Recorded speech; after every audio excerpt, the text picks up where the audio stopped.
La vi en el segundo exacto en que se abrieron esas puertas. Vestido rojo, en mi boda.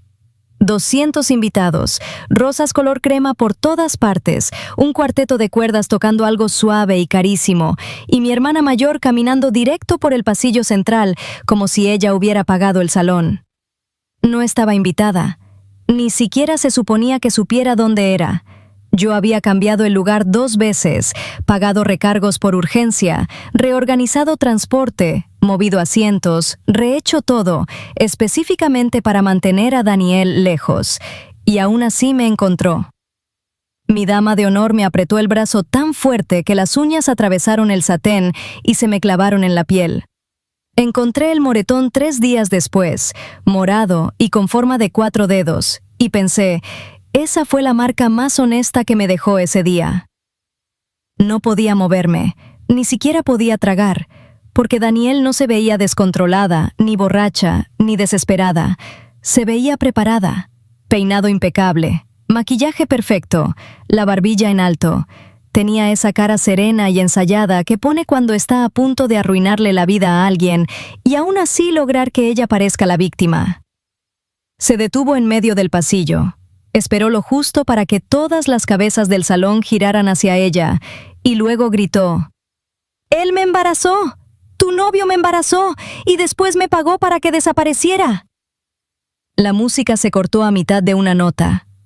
Los teléfonos ya estaban levantados antes de que el eco terminara de morir. Vi a la gente quedarse mirando demasiado tiempo, como hace la gente cuando está viendo cómo se le parte la vida a otra persona y ya sabe que más tarde va a comentarlo en el carro. Marcus se puso blanco en el altar. Patricia, su mamá, soltó un sonidito roto y se dejó caer en una silla como si las rodillas hubieran dejado de servirle. Y ahí estaba yo, con mi vestido blanco que de pronto se sintió infantil y ridículo, apretando el ramo con las 2 manos, mientras 200 personas me miraban como si hubiera llegado a mi propia ejecución pública, vestida para el evento equivocado. Lo que ninguno de nosotros entendía todavía era que todos en ese salón estaban mirando al hombre equivocado. Marcus y yo estuvimos juntos 4 años antes de que pasara todo esto. Nos conocimos en el cumpleaños de un amigo. Todo fue rápido. Nos fuimos a vivir juntos. Armamos una vida real. Él tenía una estabilidad que me hacía sentir segura sin convertirlo en un espectáculo.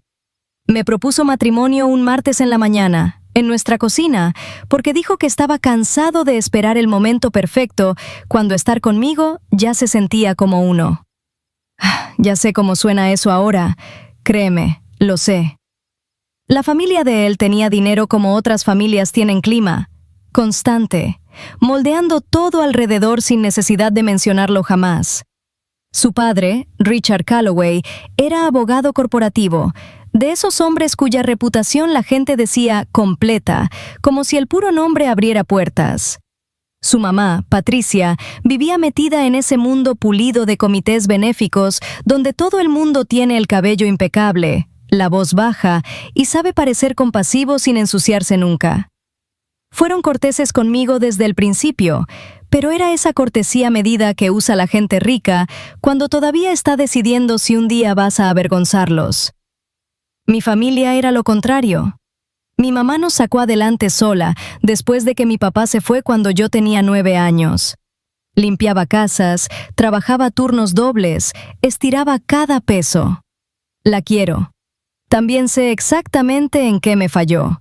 En algún punto entre el cansancio y la culpa, le dio inmunidad total a Daniel y jamás se la quitó. Mi hermana podía destrozar un cuarto, llorar 5 minutos, y mi mamá enseguida empezaba a hablar como si el problema real fuera que todos estaban siendo demasiado duros con ella. Daniel me lleva 5 años. Se pasó mi vida entera actuando como si cualquier cosa buena que me cayera a mí se la hubieran robado a ella personalmente. Cuando tenía 16, me dieron el protagónico en la obra de la escuela. Fue la primera vez que sentí que me escogían para algo de una manera que era solo mía. 2 días antes del estreno, Daniel fue con mi profesor de teatro y le dijo que estaba preocupada por mi estado mental. Dijo que yo estaba actuando raro, que me había obsesionado con la obra, que tal vez alguien debía intervenir antes de que hiciera el ridículo. Hubo reunión. Me sacaron. Cuando la enfrenté, se puso a llorar y dijo que solo había intentado protegerme. Mi mamá me obligó a pedirle perdón por desconfiar tanto de tu propia hermana. Cuando tenía 22 y estaba comprometida por primera vez, Daniel se acostó con mi prometido. No fue un accidente. No pasó después de unos tragos. Él mismo me lo confesó porque la culpa le pesó antes de que llegara la boda. Daniel le dijo a mi mamá, «Él vino a buscarme». Y mi mamá respondió, «Tú sabes cómo reaccionan los hombres con ella, mi amor. Así es ella». Como si a mi vida la hubiera golpeado el clima. Cuando por fin me ascendieron en el trabajo, Daniel llamó a mi jefe para decir que estaba preocupada por mi forma de beber. Hubo revisión de recursos humanos. 3 meses de humillación, caras amables, papeleo, gente que de pronto se callaba cuando yo entraba a un cuarto. Cuando la enfrenté, lloró tan fuerte que terminé pasándole pañuelos en mi propia cocina. Esa es Daniel. No es caótica, no es impulsiva, es estratégica. Estudia dónde vives tu orgullo y va directo ahí. Después baja la voz y deja que los demás la llamen frágil, mientras tú sigues desangrándote en el piso. Marcus conoció a Daniel una sola vez antes de que yo cortara contacto. Una cena. Mi mamá me hizo sentir culpable hasta que acepté porque ya todos somos adultos. Y por lo menos deberíamos intentarlo. Daniel apareció con un vestido que hizo que la mesera la mirara 2 veces antes siquiera de tomar la orden de bebidas. Se sentó frente a Marcus e hizo esa cosa que hace ella, de volver íntima una conversación aunque haya otras personas alrededor. No fue obvia. Ojalá lo hubiera sido. Era peor que coquetear. Era íntima de una manera negable. Toquecitos ligeros en su antebrazo, miradas largas, comentarios pequeños que hacían parecer que ellos ya se entendían y yo solo era la persona sentada entre los dos. De regreso a casa, Marcus dijo con cuidado, «¿Tu hermana es intensa?» Yo dije, «Sí». Él se quedó callado. Yo noté ese silencio. Me dije que no significaba nada. 3 semanas después vi su nombre en el celular de Marcus mientras estaba boca arriba sobre la barra de la cocina. «Te mereces a alguien que de verdad te rete. Te ves aburrido». Eso era apenas el avance. El hilo completo era peor. No sé cómo consiguió su número, pero llevaba 2 semanas escribiéndole. Tarde en la noche, cosas personales, mensajes para tantearlo, frases diseñadas para hacerme ver plana, predecible, fácil de superar. Él no había respondido la mayoría, eso es verdad. Pero sí los había visto, sí los había guardado, y había decidido no decírmelo. Esa decisión me hizo algo feo por dentro. Cuando llamé a Daniel, me dijo que yo estaba siendo controladora. Dijo que ella solo lo estaba conociendo. Después se rió y soltó, «Actúas como si yo pudiera quitártelo solo por escribirle. Eso no habla muy bien de tu relación, ¿no?» Para cuando mi mamá me devolvió la llamada, al parecer la que había sido atacada era Daniel. Esa semana la saqué de mi vida. Mi mamá me llamó cruel, dramática, incapaz de perdonar. No dejaba de repetir, «Sigue siendo tu hermana», como si el título por sí solo borrara el patrón. 4 meses antes de la boda, un número desconocido me escribió, «Él no es quien tú crees». Lo bloqueé. 2 días después, otro número. «Pregúntale dónde estuvo en marzo». Lo bloqueé también. Me dije que era Daniel buscando una grieta. Me dije que yo ya conocía sus juegos. Luego, 7 semanas antes de la boda, me llegó al teléfono una imagen de ultrasonido sin ningún mensaje. 12 semanas, la fecha en una esquina, sin nombre, sin explicación. Solo la información suficiente para obligarme a sacar cuentas y odiarme mientras las sacaba. Me senté en el piso del baño de nuestro departamento durante 20 minutos, con la prueba de mi vestido todavía colgada en la puerta del closet. No era solo miedo. Era humillación incluso antes de saber si me tocaba sentirme humillada. Ese es un tipo especial de enfermedad. Cuando por fin se lo enseñé a Marcus esa noche, se quedó mirando la pantalla demasiado tiempo. No demasiado tiempo de confusión, demasiado tiempo de reconocimiento. Sentí que el cuarto se me congelaba por dentro. No sé qué es esto, dijo. Eso no es una respuesta. Se pasó la mano por la boca, miró la barra, no me miró a mí. Creo que sé quién lo mandó. Le pregunté quién.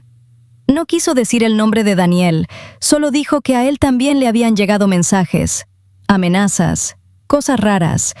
Admitió que ella lo había contactado otra vez. Admitió que se lo había contado a su padre. A mí no, a su padre. Incluso entonces sonaba como si me estuviera dando una versión editada, no la verdad. Ese tipo de honestidad a medias duele de una manera muy particular, porque puedes sentir las partes que faltan empujando desde atrás. Más o menos por esos días, mi mamá mencionó, casi como si nada, que Daniel de repente tenía algo de dinero. Bolsa nueva, fin de semana en hotel, uñas hechas cada semana. Recuerdo que me lo dijo mientras doblaba una de las servilletas del shower de novia, como si fuera simple chisme entre mujeres. Debía haber insistido, debía haber presionado. En vez de eso no dije nada, y ella tomó mi silencio como permiso para seguir protegiendo a la persona equivocada. El miércoles antes de la ceremonia, mi mamá llamó por 17ª vez para pedirme que invitara a Daniel. «Está pasando por algo», me dijo. «Ella siempre está pasando por algo. Sigue siendo tu hermana». Le dije que no. Otra vez. Ella suspiró como si la difícil fuera yo. Luego preguntó a qué hora empezaban peinado y maquillaje y si la propiedad tenía entradas laterales. Recuerdo que me quedé helada medio segundo y le dije, «¿Para qué necesitas saber eso?». Me respondió demasiado rápido. «Solo preguntaba». Nunca pude probar que le dijo algo a Daniel, pero era la única persona que se quejaba cada vez que yo cambiaba el lugar y la única que seguía pidiendo el itinerario final cuando yo ya había dejado de compartir detalles con casi todo el mundo. Esa es mi mamá resumida en una sola escena. Evita el conflicto, lo alimenta en silencio, después pone cara de sorpresa cuando llega vestido para la guerra. La noche antes de la boda, me llegó un último mensaje anónimo. «Pase lo que pase mañana, él sabe más de lo que te ha dicho. Los dos lo saben». Lo leí en mi habitación del hotel, un poco después de medianoche, con la luz del celular iluminando el techo y el estómago hecho un nudo. Los dos. Le di vueltas a eso durante horas. ¿Marcus y quién? ¿Marcus y Daniel? ¿Marcus y Richard? Cada versión me hacía sentir barata de una manera distinta. Estuve a nada de cancelarlo todo. Tenía el teléfono en la mano. Pero lo único que podía pensar era, si cancelo ahora, ella también me quita esto. Daniel se había pasado mi vida entera enseñándome lo caro que sale retroceder primero. Así que me quedé. No dormí. Solo esperé a que amaneciera con el miedo sentado en el pecho como si fuera una persona. El lugar era una vieja propiedad restaurada a las afueras de la ciudad, con setos perfectamente podados, piedra antigua y ese tipo de dinero que intenta verse eterno. Las puertas del salón daban al jardín. Mis flores estaban por todas partes, pálidas, perfectas, escogidas después de 8 meses de muestras, facturas y decisiones tontas que me importaban porque yo creía que estaban construyendo un solo recuerdo limpio. Marcus estaba en el altar con un smoking negro, y cuando entré por las puertas, me miró de una forma que todavía me duele recordar. Por un segundo, creí que lo había logrado. A unos 12 metros del altar. A unos 12 metros de otra vida. Entonces se abrieron las puertas detrás de mí. El jadeo atravesó ese salón tan rápido que casi se sintió físico. Me volteé y vi a Daniel de rojo, sin correr, sin llorar, sin tambalearse. Caminaba como si hubiera calculado su entrada con la música. Los invitados empezaron a girar en sus sillas. Alguien en la segunda fila ya fingía no grabar mientras grababa clarísimo. Vi a una de las amigas de Patricia del comité benéfico inclinarse hacia otra mujer con la mano medio tapándose la boca. Se extendió en tiempo real. Ese murmullo feo y eléctrico que le entra a la gente cuando está a punto de presenciar un desastre que sabe que va a repetir más tarde casi palabra por palabra. Daniel se detuvo en el pasillo y dijo, clara como vidrio, «Él me embarazó». Luego, más fuerte, «Tu novio me embarazó». Y cuando no quise desaparecer, su familia empezó a pagarme. El salón quedó muerto.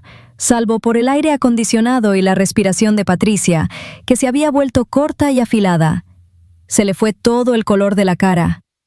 Una de sus manos apretaba el programa tan fuerte que lo rompió.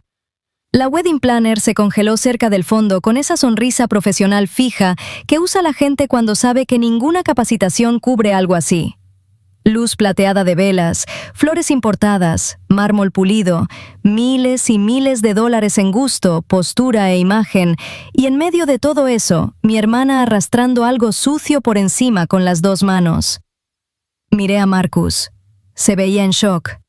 Miré a Richard, y Richard tenía cara de un hombre haciendo cuentas. Daniel avanzó más por el pasillo, temblando ahora de una manera que habría parecido espontánea si yo no la hubiera conocido toda mi vida. «Tengo pruebas», dijo. «Mensajes, fechas, transferencias. Tenía 12 semanas cuando dejó de devolverme las llamadas y empezó a mandarme dinero». Marcus dijo muy bajo.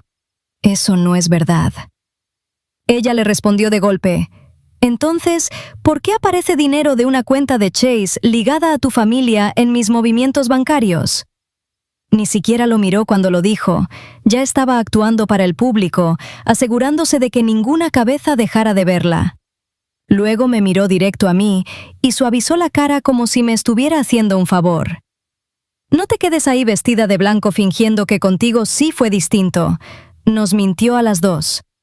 Dio un paso más y agregó, más bajo, más cruel. «Tú siempre quisiste la versión bonita. Esta es la familia real con la que te ibas a casar». Eso me pegó más fuerte que lo del embarazo. Lo sentí en la garganta. Para entonces la gente ya susurraba sin esconderse. Vi a una de mis damas mirar a Marcus como si no supiera si compadecerlo o odiarlo. Vi a uno de los clientes de Richard, en la tercera fila, bajando la vista al teléfono y escribiendo. Patricia miraba de Marcus a Richard y de Richard a Daniel, como si toda su cara estuviera intentando rechazar lo que estaba oyendo. Y Marcus, en vez de clavarse mirando a Daniel, se volteó a ver a su padre. Richard no se movió. Traje a la medida. Manos cruzadas, expresión controlada. No dijo nada. Ese silencio ensució todo más. Nos llevaron a un cuarto lateral junto al salón. Yo, Marcus, Richard, Patricia, mi mamá, Daniel por un minuto, y luego otra vez afuera. Y mi dama de honor plantada en una esquina negándose a irse porque sabía perfectamente cómo funcionan familias así cuando se cierran las puertas. Marcus empezó a explicar, pero todo se le desarmaba en las manos. Sí, Daniel lo había estado contactando. Sí, los mensajes se habían puesto más agresivos. Sí, se lo había contado a su padre. No me lo había dicho a mí porque no quería darle más aire.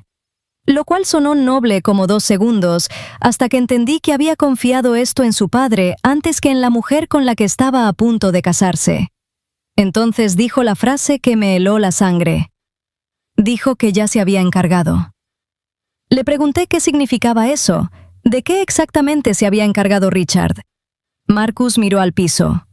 No era la cara de un hombre inocente con una respuesta limpia, era la cara de un hombre que sabía que había más, sabía que debió haberlo sacado a la luz mucho antes, y no lo hizo. Ahí fue donde la duda me tragó. Porque si Marcus nunca la había tocado, ¿por qué dejó esto pudriéndose en la oscuridad durante meses? ¿Por qué permitió que saliera dinero de una cuenta familiar compartida hacia la cuenta de Daniel sin sacar todo a la luz? ¿Por qué vino a mí en pedazos y no completo? ¿Por qué cada respuesta sonaba recortada, revisada por abogado, despojada justo del detalle que podía salvarlo o enterrarlo? Le pregunté muy bajito. ¿Te acostaste con mi hermana? Dijo, no. Se lo pregunté otra vez. Entonces, ¿por qué tu padre sabía más de esto que yo? Abrió la boca, la cerró, y por un segundo de verdad pensé que estaba ahí, con mi vestido de novia puesto, a punto de descubrir que casi me casaba con un mentiroso que aún así me había dejado caminar hacia el altar. Richard había estado de pie junto a la ventana, con las manos detrás de la espalda, esperando a que termináramos. Tenía esa quietud compuesta que hombres como él confunden con inocencia porque les ha funcionado en juntas, en declaraciones y en restaurantes donde todos conocen su apellido. Mi dama de honor por fin se volteó hacia él y le dijo: «Tú le pagaste.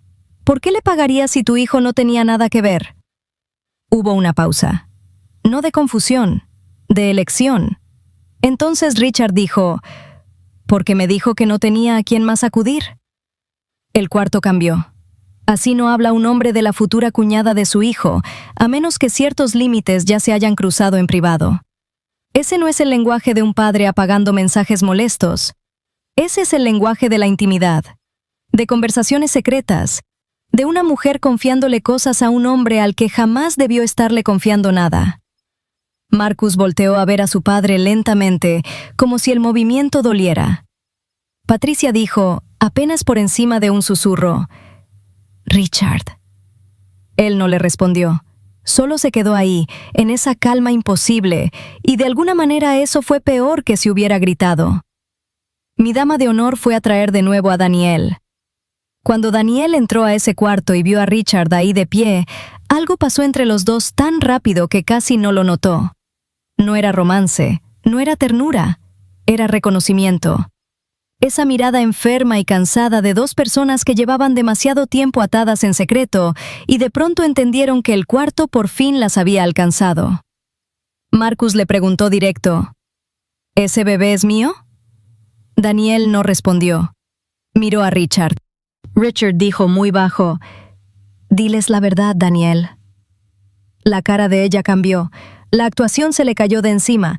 Por primera vez en todo el día no se veía triunfante, sino gastada, como si la adrenalina se hubiera acabado y hubiera dejado la podredumbre atrás. «No es de Marcus», dijo. Patricia soltó un sonido roto y se agarró del borde de una silla. En algún lugar afuera escuché caer una charola al piso. Ni el personal podía contener ya el escándalo. Daniel tragó saliva y dijo: «Nunca fue Marcus, es Richard, siempre fue Richard». Nadie se movió por un segundo. Sentí el aire espeso. Marcus se quedó mirando a su padre como si estuviera viendo a un desconocido con su cara. Patricia se sentó, se tapó la boca y empezó a temblar de esa manera pequeña, ordenada, terrible, como si hasta su devastación hubiera sido entrenada para no hacer escándalo. Mi boda seguía ocurriendo afuera de esa puerta, técnicamente. Los invitados seguían en el salón, y con una sola frase, esa familia se partió por la mitad. Se conocieron en mi fiesta de compromiso. Richard apartó a Daniel durante la hora del cóctel y le dijo que ella era la interesante, que claramente era la persona más inteligente de mi familia, que la subestimaban, que él había visto de inmediato que tenía más profundidad de la que la gente le reconocía.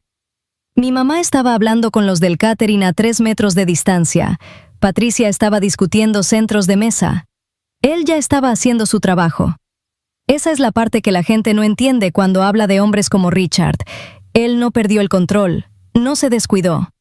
Estudió el cuarto, vio a la hermana mayor celosa, sin límites, y con una necesidad de toda la vida de sentirse elegida, y usó exactamente eso. Sabía a quién siempre le perdonaban todo en mi familia. Sabía a quién no veían en la suya. Sabía qué clase de mujer escucha «tú eres la interesante» y lo confunde con amor.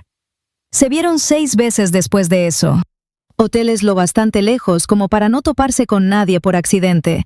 Efectivo cuando podía usarlo, otras cuentas cuando no. Regalos lo bastante caros como para sentirse como prueba, lo bastante discretos como para poder negarlos. Le decía que era brillante. Le decía que era distinta a mí. Le decía que podía hacerse cargo de ella si mantenía todo en privado. Lo depredador no siempre es escandaloso. A veces lleva un abrigo hecho a la medida, pide un buen vino y usa tu soledad como si fuera una llave. Cuando ella quedó embarazada, él no entró en pánico en público. Administró. Dinero transferido al día siguiente, instrucciones después. Busca una clínica, deja de ponerte emocional, no armes un problema que daña a varias familias. Todo planteado como si la imprudente fuera ella y él fuera el adulto resolviendo. Para cuando Marcus vio que salía dinero de una cuenta familiar compartida y empezó a hacer preguntas, Richard le dijo que era un asunto de familia y que no se metiera. Y Marcus obedeció. Esa es la mancha de Marcus en todo esto. Dejó que la autoridad de su padre valiera más que su propio instinto. Esta es la parte que todavía me revuelve el estómago incluso cuando creo que ya toqué fondo. Los mensajes anónimos eran de Daniel, los números desconocidos, el ultrasonido, esas gotitas de veneno medidas con exactitud para mantenerme sospechando, desequilibrada, pero sin darme nunca lo suficiente como para enfrentar a la persona correcta. Lo admitió todo. Dijo que quería que yo supiera que algo estaba mal, pero que le tenía miedo a Richard, y eso hasta podría ser verdad. Pero el miedo no explica las decisiones que tomó dentro de ese miedo, porque no me advirtió de frente, me dosificó la paranoia. Podría haber escrito Richard, podría haber mandado un solo mensaje con un solo nombre y reventarlo todo. En vez de eso, primero me apuntó hacia Marcus. Me dejó mirar a mi prometido y preguntarme si se había acostado con mi hermana. Me dejó pasar las semanas previas a mi boda sintiéndome fea, estúpida e intercambiable. Me dejó sospechar la traición equivocada porque herirme a mí seguía siendo parte del objetivo. Y Richard sabía que ella estaba mandando esos mensajes. Ella se lo dijo. Él sabía de los mensajes, de los números bloqueados, de la foto del ultrasonido que me tuvo sentada en el piso del baño tratando de no vomitar. Su respuesta no fue confesar. No fue hacerse responsable. Fue más dinero. Apaga esto. Baja el perfil. No te acerques a la boda. Estaba dispuesto a usar dinero de una cuenta que su hijo podía ver, dispuesto a dejar que Marcus cargara con la sospecha, dispuesto a dejarme entrar a esa familia sobre una mentira, con tal de que la mentira siguiera siendo lo bastante cara como para controlarla. Cuando el dinero dejó de funcionar, Daniel apareció en persona. Pero incluso entonces, con el verdadero padre a pocos metros en un traje impecable, arrancó acusando a Marcus. No empezó por el hombre que la había señalado, se había acostado con ella, había usado su inestabilidad e intentado comprar su silencio. Empezó por mi novio porque esa versión le daba la audiencia más grande y a mí me daba el corte más profundo. Por eso la gente sigue discutiendo sobre ella incluso ahora. ¿Quería exponer algo o solo quería asegurarse de que yo sangrara primero? Yo sí sé cómo se sintió desde donde estaba parada. Lo de él era una suciedad silenciosa. Lo de ella era más ruidoso. A mí me cayó encima todo. Patricia salió de ese cuarto sin decirle una palabra a su esposo. No gritó, no lo golpeó, solo se puso de pie, se alisó el frente del vestido con las manos temblorosas, pasó junto a él y se fue. Vi cómo los invitados se abrían a su paso afuera del salón como si fuera contagiosa. La gente fingía no mirar y fallaba miserablemente. El personal de pronto encontró cosas que pulir que no necesitaban pulirse. La fila del bar dejó de avanzar porque todo el mundo estaba susurrando en vez de pedir. Marcus se sentó en el piso de ese cuarto lateral y se quedó ahí un buen rato. Se veía destrozado, no teatral, solo vaciado por dentro. Después de mucho tiempo dijo: «Yo sabía que algo estaba mal». Él me dijo que ya estaba resuelto, y lo dejé. Yo no tenía nada para darle. Tal vez era inocente de la aventura. Inocente del silencio no era. Mi mamá llegó después y fue directo hacia Daniel. No hacia mí. No hacia su hija con vestido de novia, el rímel secándose debajo de los ojos y medio lugar escuchando pedazos de mi vida a través de una pared. Le tomó la mano a Daniel, sacó un paquete de pañuelos de la bolsa como si llevara preparado exactamente ese papel, y empezó a hablarle en esa vocecita calmante que siempre ha reservado para la persona que hizo el daño. Recuerdo que le acomodó el cabello detrás de la oreja. Recuerdo haber pensado, claro que la primera persona que recibe consuelo es ella. Afuera, el escándalo ya se había salido del cuarto. Primos escribiéndole a gente que ni siquiera había llegado. Uno de los padrinos me dijo después que había invitados en el estacionamiento intercambiando teorías antes de que siquiera retiraran el postre. La wedding planner me preguntó con una voz plana si queríamos que guardaran el pastel en cajas. Alguien mandó quitar las flores. Nadie tocó la pista de baile. Para el final del día, mi boda se había convertido en una historia que ya estaban contando en las esquinas, con detalles que iban a decir mal y una seguridad que jamás se ganaron. A Richard terminaron sacándolo su propio abogado, el mismo que una hora antes estaba sentado en la tercera fila comiendo canapés y aplaudiendo el acomodo de las mesas. Ese tipo de familia eran. Hasta el escándalo venía con representación legal.